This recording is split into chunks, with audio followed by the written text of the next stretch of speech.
pat yourself on the back because you are right here, right now, for a reason. Welcome to the On Purpose podcast, where together we will empower ourselves and others to live lives with more passion and purpose. How you doing this morning, Jared? I'm freezing, Ollie. I hate wintertime, bro. How are you doing? I am cold as well. What is it, 8 degrees outside? 8 degrees. I just don't. I don't know how I ended up living in a place so cold. Like, I've never liked the cold my whole life. I've always been more attracted to the beach and warm and shorts and flip-flops. And for some reason, the last, 25 years, I've been in cold weather. Yeah, well, you're selling your condo in Myrtle Beach too, so it looks like you're kind of getting stuck with the cold weather for a little while. No, we got other plans in place, but yeah, making moves, man. So it's just a good opportunity for us to sell that property and see what else life has in store for us. Yeah. So speaking of making moves, what reflections did you have on last week's purposeful practice for staying the course or making moves? Actually, for me, I kind of combined the week prior, the crucial conversations, into making moves, because I think for me, most of my best moves and the things that really propel me forward follow a crucial conversation. Clarifying roles, making sure we're all on the same page, and then we move forward. And I just got to thinking that a lot of people probably don't make those moves in their life because they're afraid to have an honest conversation, so they hold back. You know what I mean? So they're not making moves in their relationships or their career or chasing dreams because maybe they're afraid to share it. They're afraid to tell somebody they want more. So when I thought about it, it was interesting that we put those two episodes back to back because I think they really feed into each other. Yeah, definitely. What about you? How's your reflection? It was good. It was really good. It really made me think about my current career and my dreams and really what I want to do. And I do need to make moves because even though right now I'm a business owner and CEO of my company, B Nails vaporizer brand in the cannabis industry, I know that I don't want to stay the course forever. I know that my true passion is speaking, mentoring, coaching, and I love speaking and interacting with people. So I recently made a move, got a life coach and a mentor, and am offering mentorship for daily gratitude practice because I believe that is a foundational tool in order to live your most purposeful life. It's really hard to gain more and get more in your life, live in abundance when you're not already grateful for what you have. And daily practice has been just so huge for me and something that I'm really grateful and fortunate to have kind of by chance really fallen into with parents and kind of experiences. So I recently started doing that. Got a couple clients and slowly making that transition, so it's really exciting. And then of course on the other end, 60-day goal with hopefully the first MMA fight getting done in January 25th to be exact. So got a couple milestones, got a couple objectives, and sometimes it's hard to really admit it to yourself that like, hey, I need to make some moves, Yeah, I think it's easy to get caught up in the routine day to day and let yourself off the hook. And that's kind of the other thing I reflected on, think about that, was last week when you talked about you don't really have to do your MMA fight. Mm-hmm. Remember, we were talking about making moves, and you're like, I don't really have to do it. It's something I want to do. And I started thinking, like, no, you do have to do it because you told yourself you're going to do it. And I think sometimes too many people do that, right? They say, like, this is what I want to do. This is my goal. And then along the way, somehow it becomes being optional, keeping your word to yourself. And sometimes the biggest moves you're going to make are literally the smallest. Just keep the word to yourself. Do what you said you were going to do for yourself.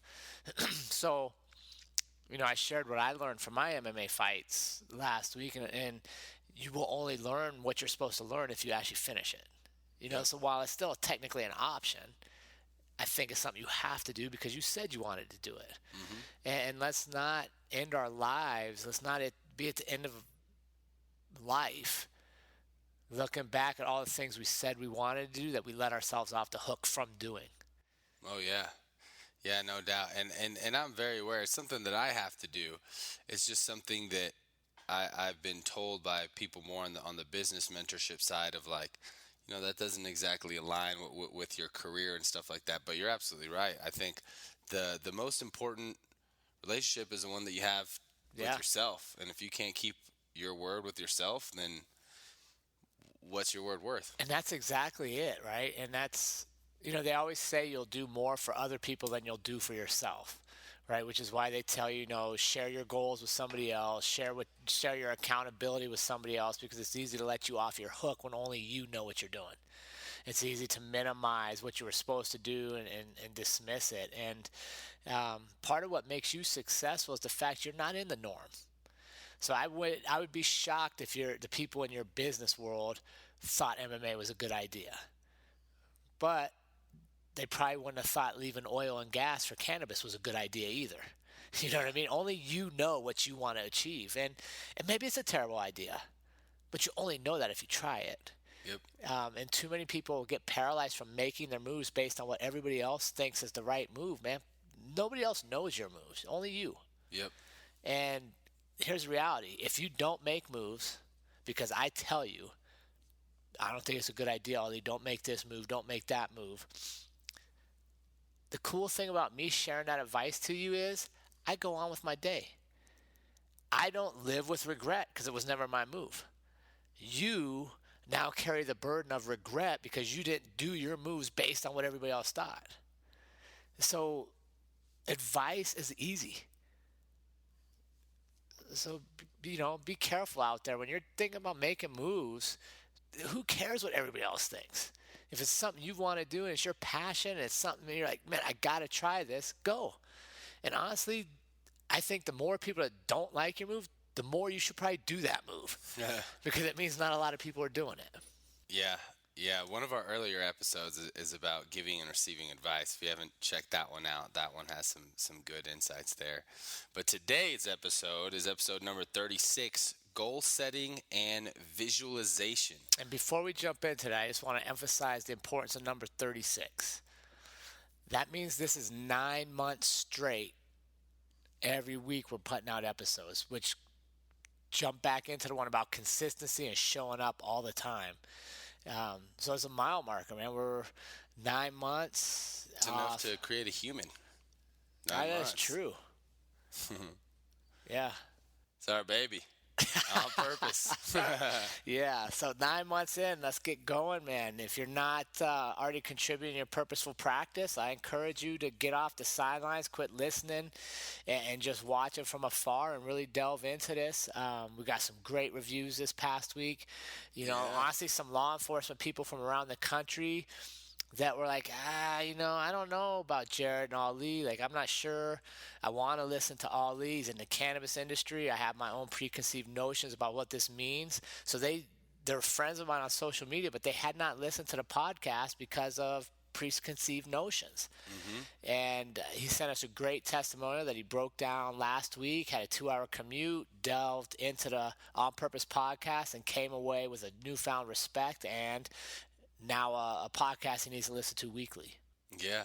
Yeah, that was awesome. So appreciate you listeners out there who are giving us a chance to lend your ear, give us your time, listen, and see if you can come out with some insights to live life with more purpose, because that's what we're all about. And you guys sharing your feedback, sharing your purposeful practice with us also enables us to provide better content and live our life with more purpose as well. And grow.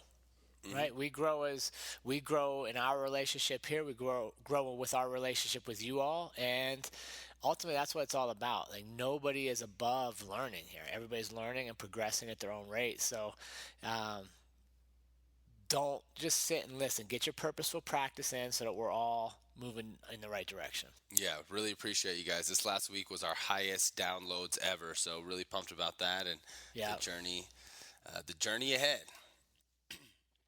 Yeah, which ties into how do we know where we're going, right? So we got 9 months of content out there for the On Purpose podcast. We've had one workshop. So now, how do we know where we're headed? And that's going to tie into our goal setting and visualization topic today. So, Ali, I'll kick it to you first. How frequent do you set goals? Do you set goals? And are you a believer in visualization? Yes, yes, and yes. So I definitely set goals, and my process has evolved over the years. And I'm always kind of putting goals in different places, constantly reminding myself. So I have a note pad in my notes on my phone that's like 101 life goals, which one of them was the MMA fight, which I put down back in like 2015. You know, So, that before we even met. before we even met, to where I'll constantly review them and be like, sometimes I'll forget about them. You know, I'll put goals like way out there in the future and be like, Yeah. oh man, like I need to hit this one, which is kind of like my big goal database. And then I have more recently, for a little over the past 2 years, I've been keeping track with a spreadsheet and accountability partners, to where I'll list annual goals and then quarterly goals. And that's more of the current ones. And then whenever I journal, which this is something I really need to improve on, because my journaling is maybe a couple times a month, kind of sporadic. Sometimes I'll get, multiple times a week. Sometimes it'll only be once or twice in the whole month. But every time I journal, when before I sign before I always sign my signature on each journal entry. I'll do 135, and kind of the first, that one's kind of, since I have quite a few goals going on. I'll put kind of the first ones that come to mind just organically after that journal entry. So it kind of just shows me what my mind is bringing up in the moment. So I have a few things going on, but the most reviewed ones are the ones on my spreadsheet that I use weekly, quarterly, and annually goals. Yeah, I wanted to ask you to expand a little bit on something I think is critical that you kind of hit on, and you're really, really good at this. So I want you to share this with our listeners, our community. You mentioned having accountability partners, Hmm. and just out of curiosity, are these accountability partners from the same industries as you? Are they people like, how did you select them, and kind of what information do they get from you so that they can hold you accountable? Yeah, I actually selected them, two of them, through an interview process. I had everyone submit an email. I had posted some things about social media that, hey, I want to start this accountability group. Why do you think you'd be a good fit? And they're all from different industries. One of them has now recently become a professional video gamer. Funny enough, he used Yeah. to be in the oil and gas industry at a real nice salary, and he wanted to do this. And I remember the conversation when he's like, all right, guys, like, I'm going to be really vulnerable here, and I don't want y'all to make fun of me, kind of thing. Like, this is not what I want to do. And I mean, he's doing it. His name's the Violent Hippie, and he goes to these conferences now. One of them has a great sales job in Houston, and then another one of the guys is actually a DJ. So very different backgrounds. All three of them live in Texas, two in Houston, one in San Antonio, and we're pretty open. We're pretty vulnerable. We have four categories, and we list goals in each one. The categories are health and fitness, spirituality, relationships, and then career and finance. So one thing that I'm really grateful for, that I listed on my relationships, that now I never list on there because it's just automatic, is to call my mother, my brother, and my father at least once a week, Hmm. even if it's just checking in. And that was something that I didn't used to do, but it's worked wonders for our relationship. One of the primary love languages is quality time. Yeah. Even if it's just 5 minutes in one whole week, it really does make a big impact. At least for my parents and my brothers, just to check in. Hey, how are you? What are you doing? How was your week? Real Yeah. quick. And how often do you guys meet? How often do you check in on the accountability? Once a week. Every week. Yeah, Yeah. once a week. And do you find that helps you stay accountable, or? Oh yeah, oh yeah. So actually, we've taken for the first time in about 95 weeks. We've taken a little hiatus to see if we can invite some other people into the group Yeah. and mess around. And I can feel I can feel that void. You know, it's definitely some less accountability and I'm ready to get back to that group because it really is it really is accountability. You Yeah. know, you have other people looking at the goals that you set, and then at the end of the week asking you, "Hey, did you get these done?" But here's what I love is, did you know these guys before this process? Yes. All of them? Mm-hmm.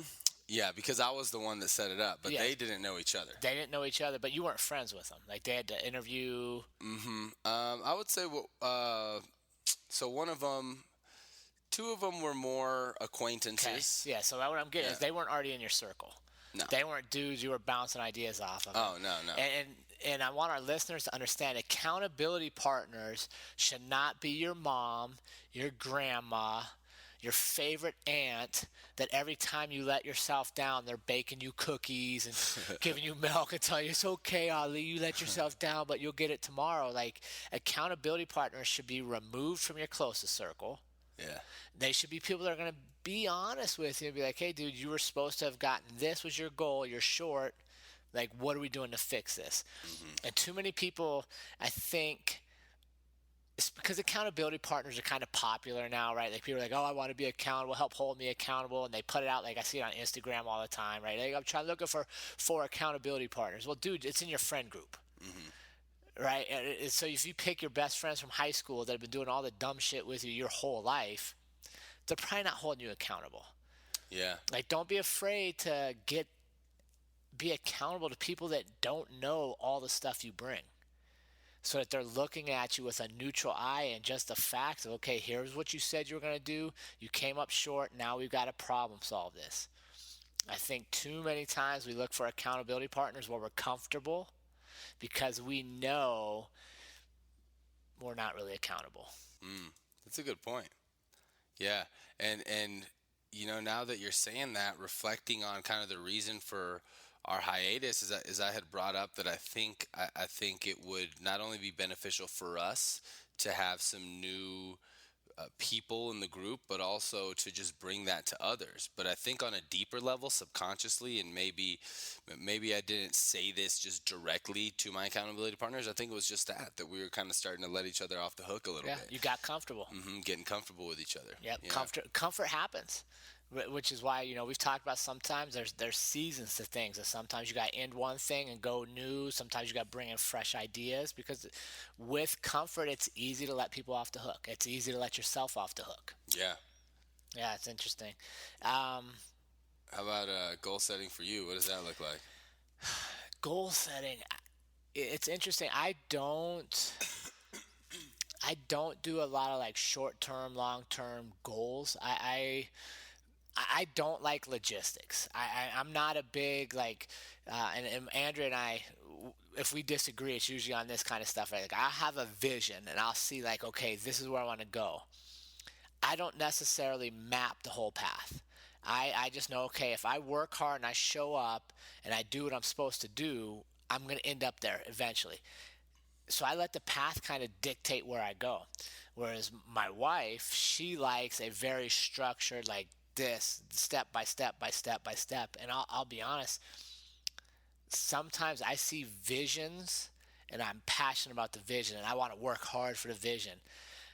But if I see all the steps in between, I'm just like, ugh, I Mm-hmm. don't like that. So I found for me that I don't set like short term goals, long term goals, mid range goals. I set the vision and then I identify, okay, what do I have to do to get there? Mm-hmm. And then I work towards the end result. So I guess who says it all the time?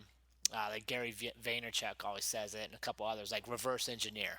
Yeah. I don't lay my path to get there. I see where I want to go, and then I backtrack. Okay, this is where I want to end up. Here's where I am. How do I get there? Mm-hmm. What actions do I have to take? So I focus mine on the bigger vision of where I want to end up, not necessarily what do I have to do every day to get there. Mm-hmm. Because at least for me, I know what I have to do every day. I have to get up early. I have to journal. I have to meditate. I have to be good to my family. I have to work, whether it's writing, speaking, doing videos, collaborating. Like, I know what I have to do.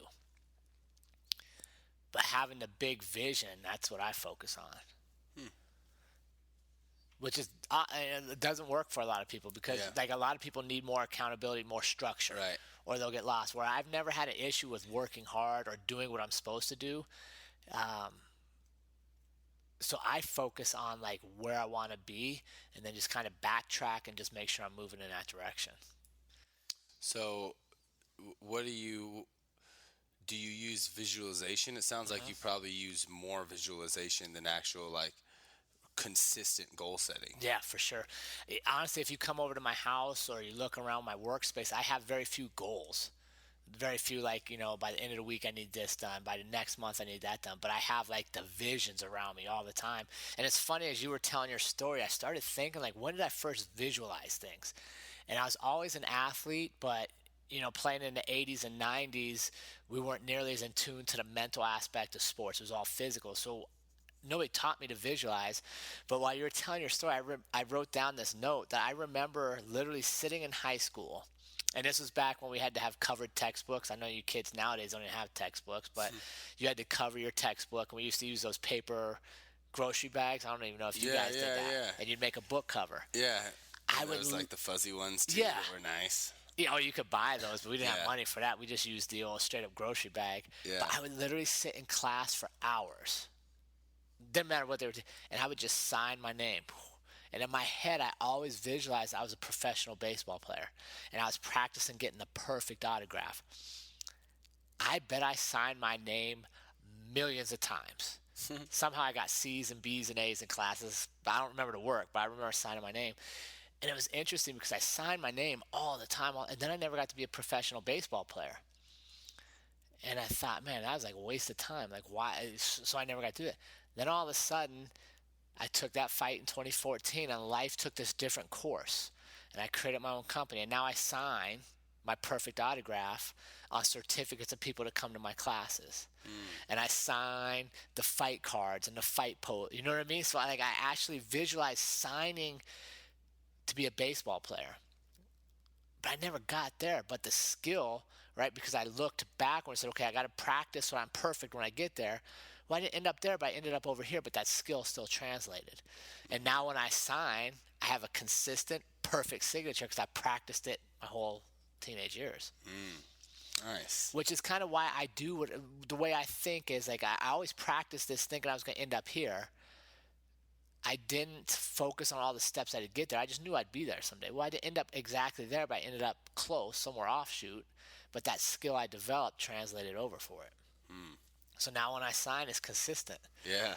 and it's funny because I remember my mom. I think it was my mom. I know people made fun of me because I bring my books home from school. My mom would be like, "What'd you do at school today?" I'd be like, "Nothing." Typical teenager, right? And I put my book out to do my homework. She'd be like, "Well, it looked like you wrote your name a lot today." And I'm like, "Yeah, like 800 times or whatever." And um, so that's a form of visualizing, though, right? Like Yeah. I'm literally signing my name, anticipating like these are gonna be worth something someday. Like someday somebody's gonna want this autograph. I gotta make it perfect. But I wasn't so focused on that I only could have the autograph if I was a baseball player. Hmm. Like I had the perfect autograph, and now is it worth anything? Probably not. But when I sign something for you, it's legitimately gonna be the same all the Oh time. yeah, definitely. Hey, So I think it's worth something. It'll be worth something. It's just going up in value. so yes, I visualize all the time. Um, we have a vision board hanging up in our house.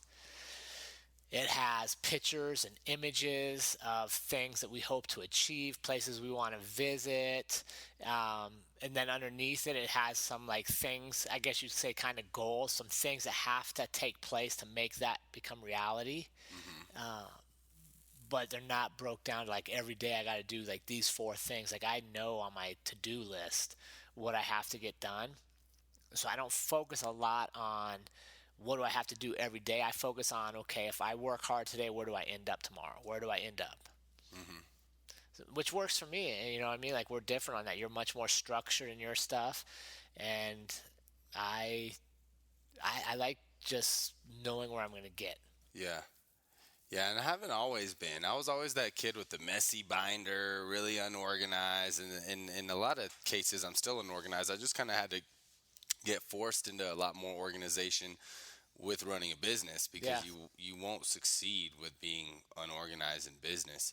And Well, you're a one man shop, hmm right? Like honestly, at my house, I can have creative ideas and these big grandiose ideas of where I want to get, and not focus on the details because Andrea does. hmm So Andrea, like her list, like if we have say, well, buying the Airstream for example, right, I pictured the Airstream. I knew we wanted to get it.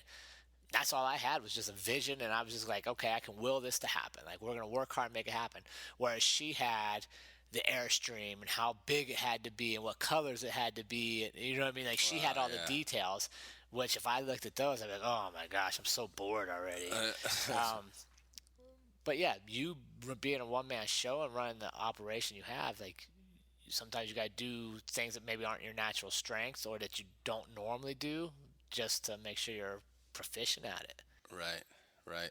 And for me, visualization, I have really only used visualization for more short term things. So, for example, I have already practiced so many times to the T when I'm gonna get my hand raised Oh, in the for fights? win the fight. Yeah.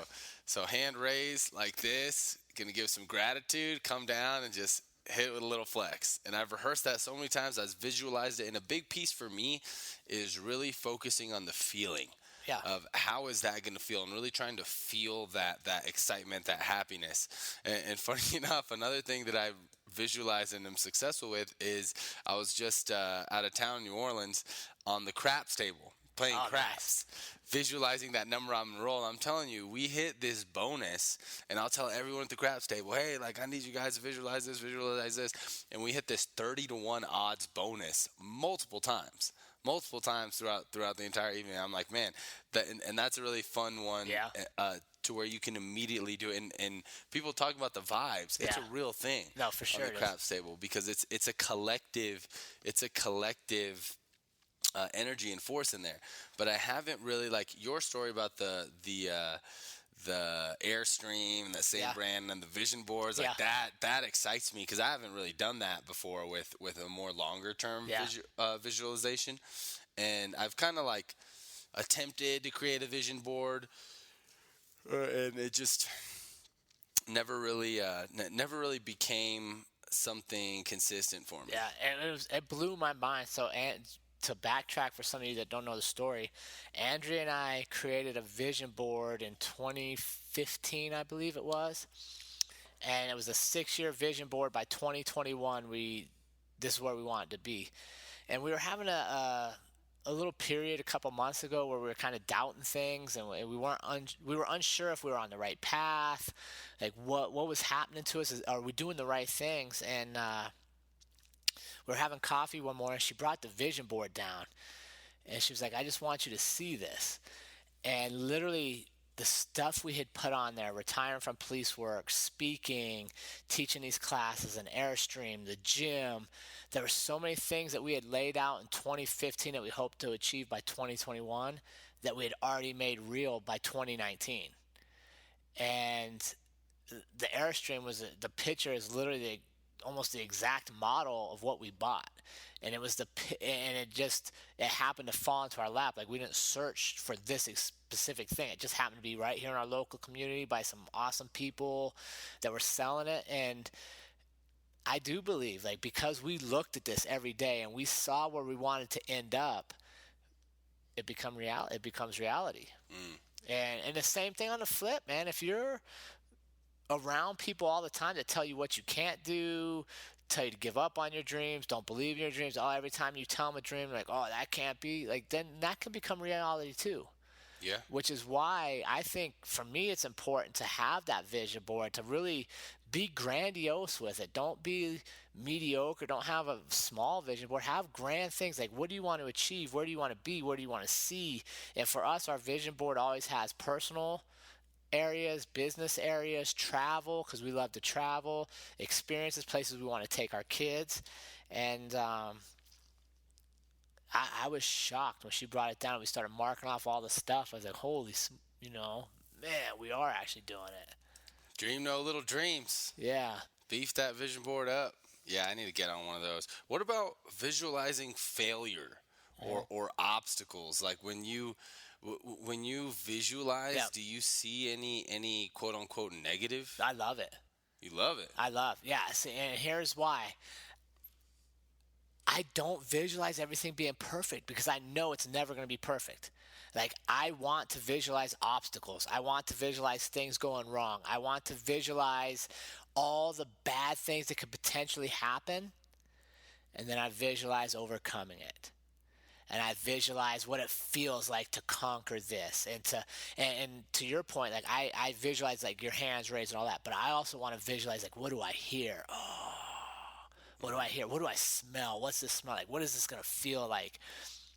Because your mind doesn't know you're not really doing it. Hmm. Right? Like your body doesn't know. If your mind tells your body it's doing it, your body's like, okay, I must be doing this. So you're literally creating the thought process to handle it. So I'm a big believer that you should not visualize perfection. Because to me what that does is if I have this perfect visualization, say your MMA fight for example, you visualize walking in, running around the cage, the ref giving you instructions, being introduced to the crowd. You go out, your first punch knocks him out. It's over in 10 seconds. You're the king of the world. And that's all you visualize day after day after day. And then you go in there and you miss your first punch. Or the kid shoots for a takedown right away. You don't even get a first punch. Well, now what happened to your visualization? Does it still parlay? Can you translate it? Or were you so focused on it had to go exactly like I visualized it throws you off? So I visualize all the bad stuff too. Because I know for me, life's going to give me bad stuff. So I visualize, okay, maybe I get taken down. Okay, oh, maybe he passes my guard. Like all the technical things that can happen. Okay, but I got escapes here. I got escapes, so I stay calm. But here's what I don't do I don't visualize losing, period. So I will visualize obstacles in my way. I'll visualize having to overcome things, but I always visualize winning. I'm always the victor at the end. There's to me there's no sense visualizing losing. Like you could lose without doing that. But I also don't want to visualize the easiest path. Hmm. That's interesting. I take a little bit of a different take on it. So Yeah. I like to think of in any situation. I wouldn't even say visualize. I'll say more like think of what's the worst that could happen, right? Yep. What's the worst case scenario? And then I'll just acknowledge what could that be? What am I risking? Okay. And then I'll leave it there.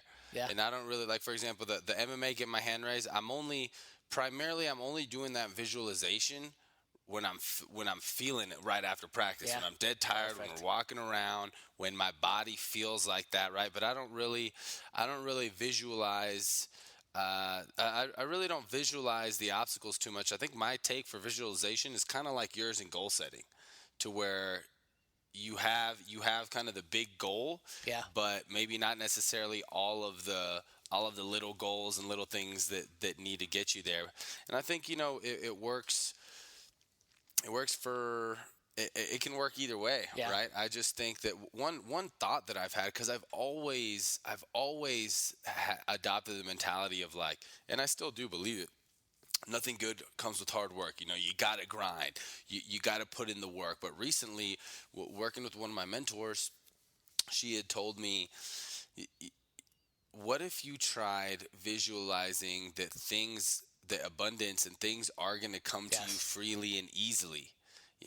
To try that. Try that for now. And obviously, like an MMA fight, that's very unlikely Yeah. for you to just get wins freely and easily. Yeah. But it made me reflect on some other things, like getting new clients for a new business or something, that there's already built such a foundation of work, of experience, of knowledge, that I'm starting to experiment with that. And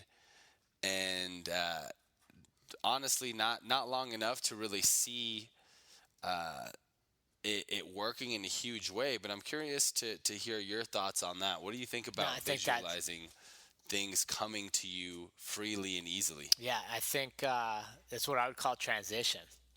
right? When you're new at something, when you're figuring out who you are, or what steps have to be done to get you where you want to go, I think you have to visualize on the hard work and the process, and understanding like nothing comes easy without working hard.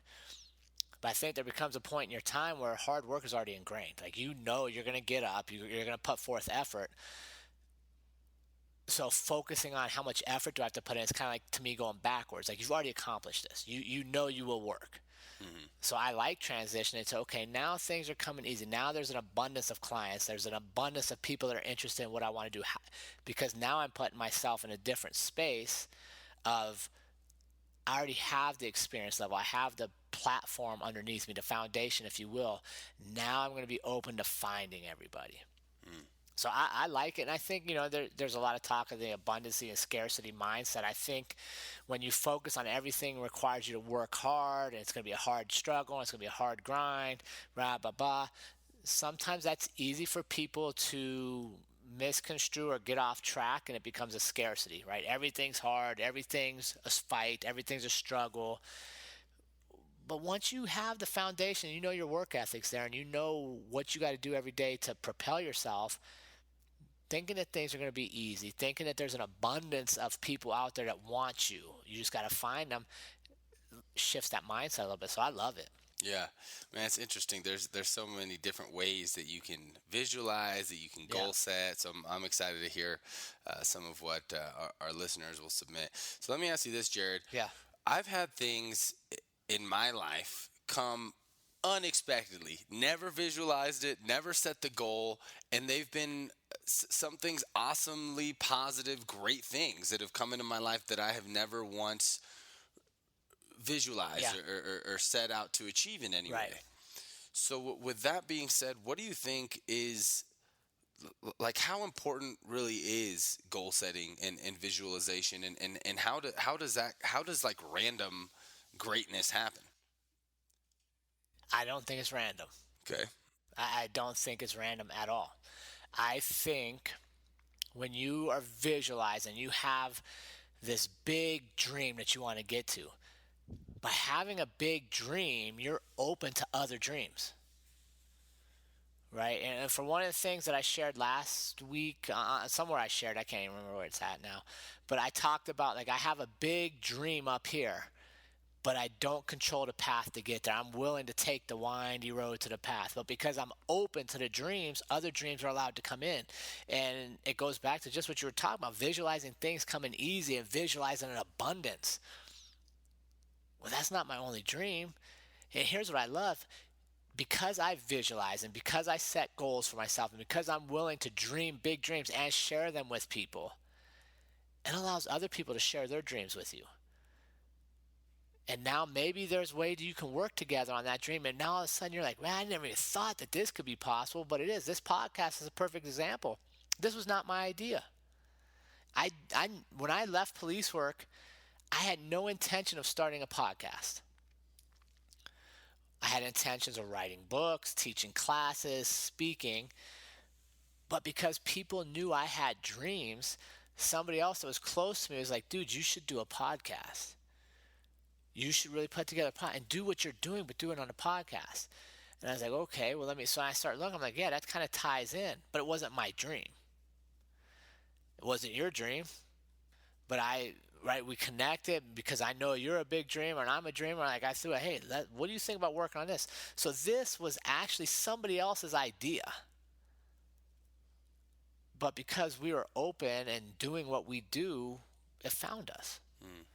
You know what I mean? So I think it's critical that you have dreams and you visualize them and see it, but then don't just limit yourself to one dream that you see. Have that dream and be like, okay, and if there's other dreams that pop up, man, I'm interested. It's kind of like, to me, it's kind of like flipping that sign at your business that says you're open for the day. You're Hmm. not open only for that one customer to come in. As soon as he leaves, you close. You're open for all the things that come through your doors that day. When you visualize and you see what's possible and you live in a world of abundance and you put your frame of mind to, man, I can accomplish all of this. It might be tough, it might be difficult, but I can work on it. It might be easy some days. You'd be amazed at what else you attract. Mm. Yeah, yeah, that's interesting. I'm a believer too that that everything has purpose, right? Nothing comes randomly. And I have an amazing mentor. He actually got us B nails in a one scene in the new Jay and Silent Bob movie. So Oh, he wow. does, yeah, he does product placement. He really high level, has an amazing career, and he still works, but he's kind of semi-retired, does his thing, always traveling. And I had coffee with him a couple months ago, and I was asking him, at this stage and this level in your career, like, what are your goals? Like, what are your goals? And he's like, man, I used to set weekly goals, monthly goals, quarterly goals, yearly goals. He's like, now I don't really set goals. I'm very go with the flow. I don't have many, I'm just enjoying things in the moment, and I'm not really goal setting and visualizing. And that was surprising to me Hmm. because of how deep I am with goal setting and visualizing now. And I wish he was here, because I'd Yeah. love to pick his brain. But Yeah. what do We'll have you? to have him on someday and talk about that. Yeah. I think he'd love to come on. What do you think about taking that stance? Do you think that there are advantages to it? What do you think are the advantages and disadvantages of kind of living in that go with the flow state and not really goal setting or visualizing? I don't see a difference, to be honest. Goal setting to me is kind of more rigid, but like overall visualizing and going with the flow, I think are very similar. They're Okay. compatible, right? And, like I have visions, but I'm not necessarily stuck on how I get there, which allows me to flow, which allows me to, oh, you think I should do a podcast? Tell me more about, oh, okay, maybe it makes sense. Oh, you want to do a podcast? Cool, let's try it. Wasn't my goal, wasn't even my visualization, but I knew the big outcome I wanted. I wanted to impact people. I wanted to create community. I wanted to be able to share stories and have people come together and find happiness. The podcast is a vehicle within that. So I don't necessarily think that if you're visualizing certain things, it means you're not in flow. I think your best visualizations are going to happen when you are in flow and you're not so focused on one thing that you're missing other opportunities around you. If that makes sense. Which is probably why I don't set a ton of goals. I don't like having a linear just a straight line. And my buddies that present with me and teach some law enforcement classes will tell you they never know exactly what I'm going to say when I get up there because I don't know what I'm going to say. Like I feel the energy of where I'm at. And I know the goal is at the end of these days, these guys have to be taught these basic skills. How we get there is always up to what the audience brings. What do the students bring? What kind of mood are we in? What's the environment? So I don't think you visualization means you're not in flow. I think actually the two of them work best together. Um, when you have an idea of where you want to be, but you're not so focused on exactly how you have to get there. Hmm. Those are my thoughts. Yeah. Yeah, that's something that I'll definitely reflect on a little more with my practice because I've been feeling a little bit more like I've been pulled towards not having such rigid goals. Yeah, and I think honestly, to me, having very rigid goals, unless you're a person that gets nothing done. If you're a dude that hits snooze 20 times and you're supposed to be at work at 8 and you show up to work at 9, then yeah, you need freaking goals. Like get out of bed, brush your teeth, comb your hair, get to work on time. But I venture to say the majority of our community is already past those basic skills. So for me, I don't like the rigid, like this has to be done here because to me, sometimes that'll put blinders on to where I miss another opportunity here or there, or a collaboration or something I could do because I'm so focused on getting all these tasks done. Um, I love just seeing the big picture and then just seeing how I get there. Hmm. Yeah, I think for certain things, but I think there are some certain things where you need specific, measurable, attainable goals. Like, for example, for our podcast, we just did 2020 annual planning, and we said we need to get 4 workshops done. Yeah, That's a very yeah, specific, measurable goal that we're going to hit. We need to get 4 of these done, and to where, like I was saying earlier on the on my spreadsheet, to where I was like, I need to call my mother, yeah. father, and brother at least once a week. To where But even certain now, let's things, see, like I'll even point out, that was a goal you had. right? And now But it's now you not. told me it's not because Right. you've practiced. So now you know what I'm saying? Yeah. When you need it. Yeah, so you needed it to get the habit, but now once the habit's there, you need to move on to something else Hmm. because you know you've got that baseline, and that's And maybe that's why I don't set goals. I don't know why I don't set goals. Probably because I don't like logistics. Maybe I think because like when I was younger and when I would tell people my dreams, sometimes they'd be like, "Oh man, do you know how much work you gotta do this and that and that and that?" And I'd be like, "Ah, I don't have time to listen to this." And even Andrea will probably tell you if you ever ask her, like, I'll share my, I'll be like, "Hey, we're doing this," and she'll be like, "Oh God, this that," and I'm like, "Oh, I gotta leave," and I'll run out because I don't want to hear like how hard it might be. I don't want to hear all the steps involved. I just know I'm willing to do it. Right. So I don't know. I don't know it's right for everybody. Here's what I will tell you: you got to have a roadmap for where you want to get in life. Hmm. Like you got to have some dreams. You got to have some big visions, and then you got to be able to share them with people and be accountable. If you know, if you're not accountable to yourself, if you struggle with that, get an accountability group. Find some people that you know are going to be like, "Hey, you said you were supposed to do this. Why is this not done?" And man, life's so short. Yeah, I think sharing is huge. Even if you don't have that accountability group, social media is a tool. You know, for your friends and followers on there, you can say, "Hey, I'm trying to get this done. I'm going to check in a week." You know, hold yourself accountable. I think that's the number one thing. Is like Jared said earlier, we will let ourselves down before we let others down. That's why there's personal trainers and coaches. All that information is out there. You Yeah, go on YouTube and get the most perfect workout plan, but there's still people paying hundreds of dollars, thousands of dollars for multiple training sessions with a trainer, primarily because the accountability yeah. Having to is show huge. up, knowing somebody else is going to be there waiting on you, having somebody else count your reps. Yeah, that's a great analogy. And and we all have those moments where we need that in our life, Hmm. And then when you move past it, like make sure you help other people with it. Yep. Yeah, but I do think you got to visualize. You got to know what it is you're hoping to get out of life. I couldn't fathom for me waking up every day just wondering what the world's going to give me and having no intentions on what I'm going after for the day. Yeah. Yeah, that'd be weird. But there's a lot of varieties and ways to do it, and I just encourage our community, man, do something. Like have some goals if you like goals. Have, a strategic plan. Have some visions. Do vision board. Like start to see what's possible and where you want to be. And for me, like I want to see it, smell it, touch it, feel it. Like I put myself there, because then it becomes real. Um, and I eliminate doubt. Like I have no doubt where I'm going to end up. I just don't necessarily know how I'm going to get there. And that's why I flow on the path to get there, but I know where I'll be. Yep. Yep, and you can get started here with us every week submitting this purposeful practice, and that'll be a real tangible event. You'll do the real work by reflecting on it. You'll send it to us and get real responses, and we'll reflect on this with you. So I really hope to see some more purposeful practice. Love reading the submissions from you guys, and love hearing about your growth and us growing on this journey together to live our most purposeful life. So Yeah. ready to hop into this purposeful practice? Yeah, let's send you guys off with some practice. Let's get this in. And, man, we're in November, so we got about 6, 7 weeks left of 2019. Let's not wait to make 2020 that year we'd always hope for. Let's start right now. Yeah.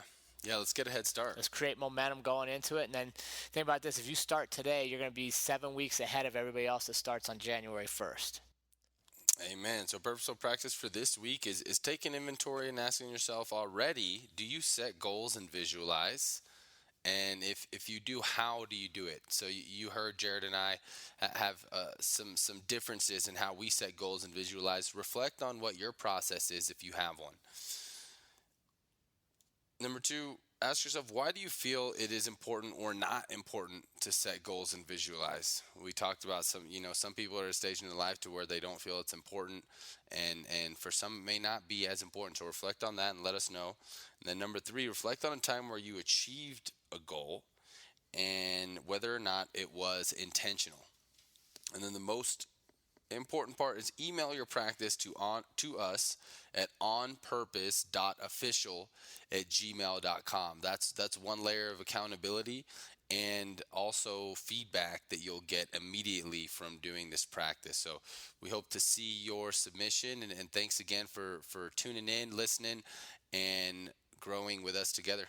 Yeah, please continue to share with your friends, rate us, give us reviews on iTunes, Spotify, comments on YouTube, wherever you're consuming us, so that we can really make this community grow and help more people live with purpose. So we appreciate all of you. Ali, I appreciate you being here and believing in the vision, and you know, you have the to-do list and the goals to get us there. So I Yeah. love you supporting that way. And then we complement each other and find those people in your life to help complement you and build you up. So remember, remember, team, life is far too short to live any other way than on purpose.